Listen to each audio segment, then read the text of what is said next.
शिवसेना उद्धव बाळासाहेब ठाकरे पक्षातून फुटून शिवसेना शिंदे गटात गेलेल्या खासदारांचा सर्वत्र निषेध केला जात असताना कल्याण ग्रामीणमधील गोवेली गावाकडे जाणाऱ्या आणि कल्याण मुरबाड या राष्ट्रीय महामार्गावर मुरबाड कल्याण कल्याण शहर अंबरनाथ तालुका बदलापूर आणि ठाणे जिल्हा ग्रामीण विभागातील शिवसैनिकांनी आंदोलन करून तीव्र निषेध व्यक्त केला। शिवसेना जिल्हा प्रमुख अल्पेश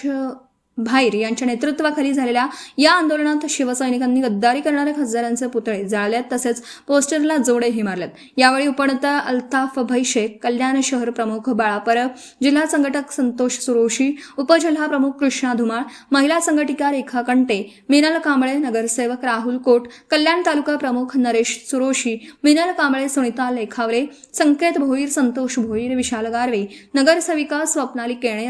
अपर्णा भोईर, तेजश्री गायकवाड, दयाशंकर शेट्टी, दशरथ तरे, राम तरे, लक्ष्मण तरे, सुरेश सोनार, विजय कोट, शत्रुघ्न तरे, मुरबाड तालुका प्रमुख संतोष विशे, गुरुनाथ भावार्थे, भास्कर टेंबे, रमेश बांगर, सुदाम भोईर, प्रभाकर भोईर।